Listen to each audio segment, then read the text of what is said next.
Thank you, Chairman. Thank you for being here, Mr. Secretary. These hearings help us an awful lot, let people have a broader understanding of the issues at hand. The one I want to call to your attention is you guys recently redid the fees and permit structures on our horizontal unconventionals and vertical unconventionals. And I'm curious as to how you came up with the ratio.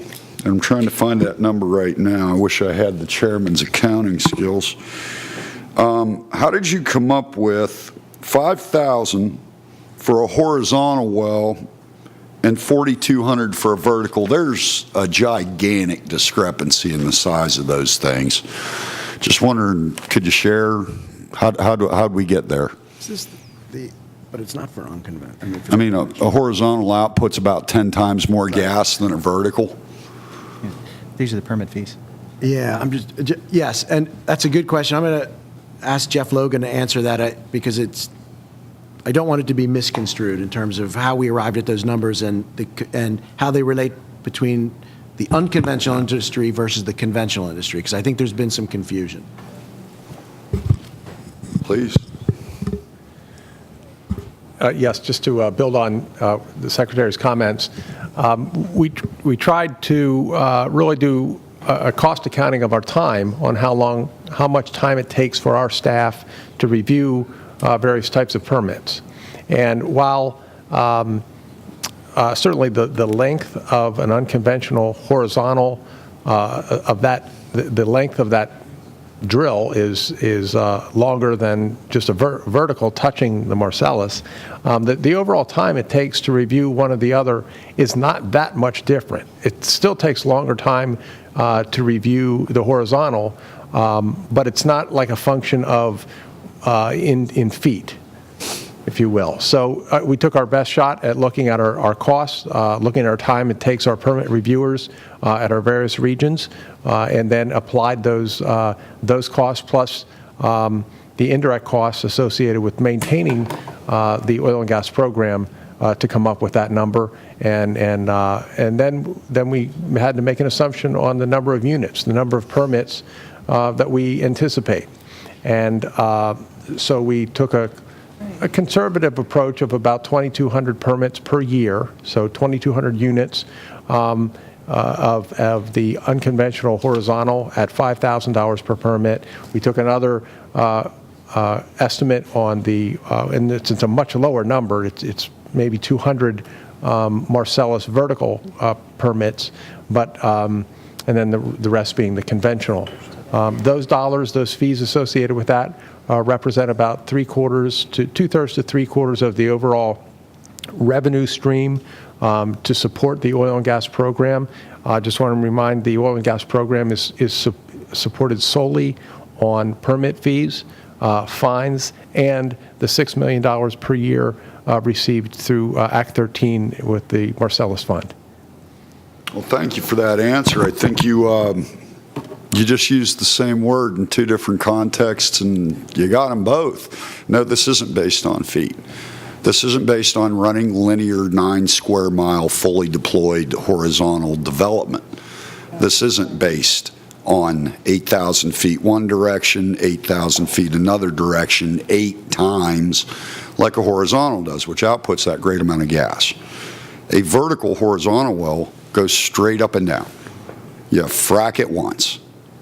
Okay, so no, the amount of millions of feet of natural gas that come out of a horizontal stagger the amount that come out of a vertical. And the reason for my question was, I know vertical wells are what prevent us from getting into a real dirty discussion about forced pooling. When you do have multiple properties that do have accessibility to the shale and they want to go deep, it's their prerogative, it's their property if they own their own rights.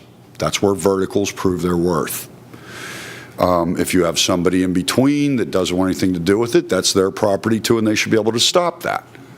That's where vertical wells allow people to enjoy in this, and we kick into our state coffers. But I just very curious. Those numbers didn't look in proportion to the actual worth of those developments. I have one more question, if I may. Thank you. A couple of years ago, under the previous governor, we ramped up the amount of inspectors and people we had looking at our wells and stuff. I'm going to ask this with bated breath. Do you anticipate a need for more staffing? For oil and gas staffing? Yeah. Yeah, we do have an anticipated need.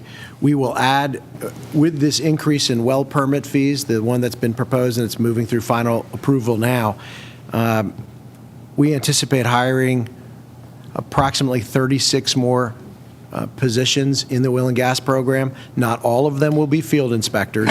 Importantly for us,